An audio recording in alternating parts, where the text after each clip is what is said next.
बिस्मिल्लाहिर्रहमानिर्रहीम। लाखों करोड़ों दुरूदो सलाम मोहम्मद मुस्तफ़ा सल्लल्लाहु अलैहि वसल्लम और आले मोहम्मद पर। मैं हूं उमर दराज गोंदल। आज सबसे बड़ी खबर सुप्रीम कोर्ट ऑफ पाकिस्तान से है। एक जमाने में जब काजी फायज ईसा साहब किसी बेंच में बैठा करते थे तो खबर आया करती थी कि जजेस उठकर चले गए हैं, कोई उनका हाथ पकड़ता रहता था और बेंच टूट जाता था। लेकिन अगली बात यह है कि अब वो काजी फायज ईसा साहब जो हैं वो चीफ जस्टिस बन गए हैं। अब वो बेंच बनाते हैं, बेंच टूट जाता है, बेंच के ऊपर इतराज होता है। आप जानते हैं कि आज फौजी अदालतों का अहम मामला सुप्रीम कोर्ट ऑफ पाकिस्तान के सामने था। इससे पहले अगर आपको याद हो तो ईद से पहले केस लगा था और ईद से पहले अदालत ने कहा था कि उन लोगों को आप रिहा कर दें या उन लोगों को छोड़ दें। उस वक्त बात हुई थी, लेकिन फिर अदालत ने पूछा कि वहां पे क्या कुछ हुआ है या कितने लोगों को आपने रिहा किया है। ये सारी बातें अपनी जगह के ऊपर हुई, लेकिन अब इस सारे मामले के बाद जो है आज सबसे पहले हुआ क्या कि जस्टिस जवाद एस खाजा के जो वकील हैं उन्होंने इस बेंच के ऊपर एतराज उठाया। उन्होंने जब दरखास्त दी थी ना कि इस केस को समाअत के लिए मुकर्रर करें, उस वक्त भी उन्होंने कहा था कि आप लार्जर बेंच बनाएं। ये 5 रुकनी बेंच का फैसला है और 5 रुकनी की बजाय आपने 6 रुकनी बना दिया है। कल को 4-2 से भी फैसला आ गया तो वो मुतनाजा हो जाएगा। यानी 5 जजेस के फैसले को 4 की अक्सरियत से नहीं बदला जा सकता।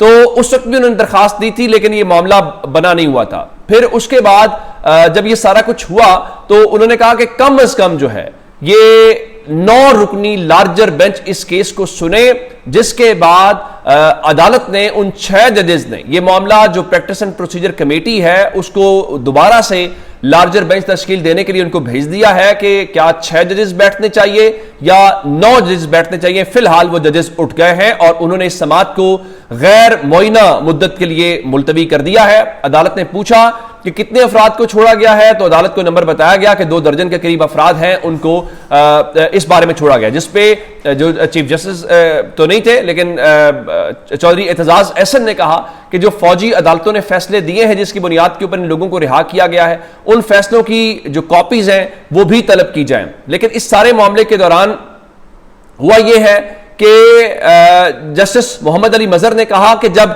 नोट लिखने वाले जजेस नहीं उठे तो फिर हम क्यों बेंच से उठ जाएं। अगर हम भी बेंच से अलग हो गए तो क्या फिर यहां कोई और आकर केस सुनेगा। यह मामला हुआ तो इस दौरान जस्टिस मुसरत हिलाली साहिबा और जस्टिस चौधरी एतजाज एहसन के दरमियान बड़ा दिलचस्प किस्म का मुकालमा हुआ और उन्होंने कहा एतजाज साहब ने कि सुप्रीम कोर्ट जब एक मामले को तय कर दे तो उसे छेड़ा नहीं जा सकता। शेर को अपनी ताकत का अंदाजा नहीं होता, जिस पे जस्टिस मुसरत हिलाली साहिबा ने एतजाज एहसन साहब को जवाब दिया कि बैरिस्टर साहब हमें अपनी ताकत का मुकम्मल इदराक है। बिल्कुल ठीक है, इदराक होना भी चाहिए और ये इदराक जो है वो नजर भी आना चाहिए। अब ये प्रैक्टिस एंड प्रोसीजर कमेटी जो है वो मामला तय करेगी, क्योंकि जवाद एस खाजा साहब जो हैं वो उसके अंदर एक फरीक हैं। जो अब ये जो 6 रुकनी बेंचेस थे, मैं आपको वो भी बता देता हूं जजेस जो थे। जस्टिस अमीनुद्दीन खान चूंकि इस बेंच की सरबराही कर रहे हैं तो जस्टिस मोहम्मद अली मजहर इसमें शामिल हैं, जस्टिस हसन अजहर रिजवी शामिल हैं, जस्टिस शाहिद वहीद शामिल हैं, जस्टिस मुसरत हिलाली साहिबा शामिल हैं और जस्टिस इरफान सादत भी शामिल हैं। तो अब ये कॉपीज अब तलब की, लेकिन आज के इस ट्रायल के दौरान जो सबसे एक जज्बाती किस्म का मंजर था वो हफीजुल्लाह न्याजी साहब जो हैं, जो हसन न्याजी के वालिद साहब हैं, वो आज रोस्ट्रम के ऊपर आए। ना सिर्फ रोस्ट्रम के ऊपर आए बल्कि वो अच्छे खासे वहां पे जज्बाती हुए और आबदीदा हुए।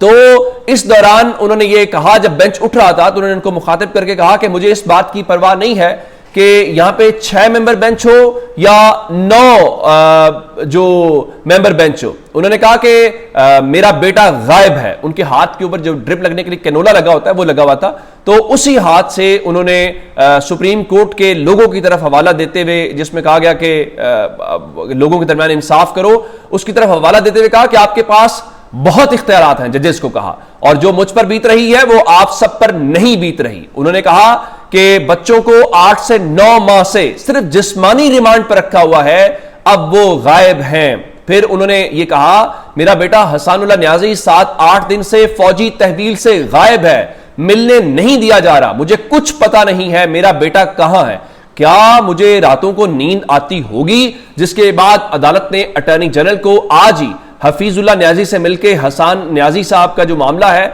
उसको हल करने के हवाले से कहा।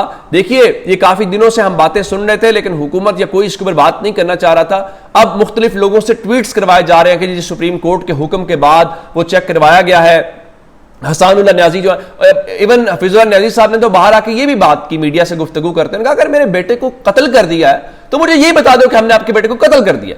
लेकिन अब जो ट्वीट्स करवाए जा रहे हैं या जो मखसूस किस्म के लोग होते हैं तो उन्होंने अब ट्वीट्स करना शुरू हुए हैं कि जी मालूमात जो ली गई हैं तो हसन न्याजी इस फौजी हिरासत के अंदर ही हैं और वो खैर आफियत से हैं, ऐसा किसी किस्म का कोई मसला नहीं है। बिल्कुल ठीक है, ऐसा ही होना चाहिए। अब मैं आपको अदालती मामलात की तरफ जाने से पहले जमानत वाला मामला बताना चाहता हूं। तो आप जानते हैं और जो फुल कोर्ट मीटिंग्स हुई हैं, लगता ही है कि उसके बाद जजेस तगड़े हो गए, खासकर जो इस्लामाबाद हाई कोर्ट कवर करने वाले रिपोर्टर्स हैं वो आज ही बता रहे हैं कि आज बिल्कुल कोर्ट का जजेस का मूड जो है बिल्कुल डिफरेंट नजर आ रहा था। लाहौर हाई कोर्ट का भी आप जानते हैं फुल कोर्ट हुआ, लेकिन अब लाहौर हाई कोर्ट जो बार है उन्होंने 27 अप्रैल को लाहौर में ऑल पाकिस्तान वुकला कन्वेंशन करवाने का ऐलान कर दिया है। उम्मीद है इससे जजेस को मजीद हौसला मिलेगा। अब एक और जो मैटर है वो एक इमरान खान की जमानत का है, वो बाद में बताता हूं। पहले आपको मैंने बताया था कि निकाह इद्दत केस जो है सुबह उसकी समाअत हुई, उसके बाद रिजवान अब्बासी ने 45 मिनट दलाइल देने के बाद कहा मैंने हाई कोर्ट में पेश होना है, वहां चले गए।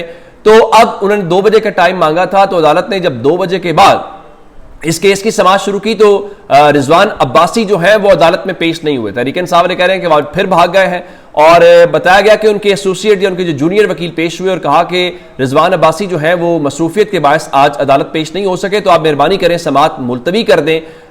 अब इसकी क्या वजह है, वो पहले भी नहीं आते। तो इस दौरान जो है जज शाहरुख अर्जुमन ने कहा कि आज सिर्फ सलमान अकरम राजा और इस्मान गिल साहब जो बुशरा बीबी के वकील है उनकी राय मानी जाएगी। तो सलमान अकरम राजा ने कहा कि हफ्ते के रोज समाअत रख लें, पता नहीं क्यों ये इल्तवा चाहते हैं और हफ्ते के रोज किसी भी टाइम रख लें, आज भी हम 3:30 तक देख लेते हैं।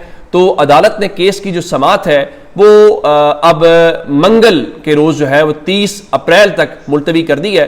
यानी ये वो थे जो रातों तक समातें करवाते थे और इमरान खान को सजा दिलवाते थे, लेकिन अब ये अदालतों से भाग रहे हैं। क्यों भाग रहे हैं किसी को कोई पता नहीं है। और इसी किस्म की एक और हरकत की गई, मैंने आपको बताया था कि इमरान खान की 190 मिलियन पाउंड्स केस के अंदर जो जमानत है उसका केस आज इस्लामाबाद हाई कोर्ट में लगना था और वो लगा हुआ है, जिसमें चीफ जस्टिस आमिर फारूक खुद इस केस को सुन रहे हैं। जस्टिस तारिक महमूद जहांगीरी जो हैं इस केस की समाअत कर रहे हैं। और आप हैरान इस बात के होंगे, जैसे रिजवान अब्बासी भागे वैसे ही इस केस में जो नैब के प्रोसिक्यूटर हैं अमजद परवेज वो इस्लामाबाद हाई कोर्ट में पेश नहीं हुए, तो नैब ने भी आज समाअत मुलतवी करने की इस्तदा कर दी। जरा अंदाजा लगाइए, जब इमरान खान को सजाएं सुनानी थी तो अगर इमरान खान के वकला पेश नहीं होते थे तो उनसे हक दिफा ले लिया जाता था।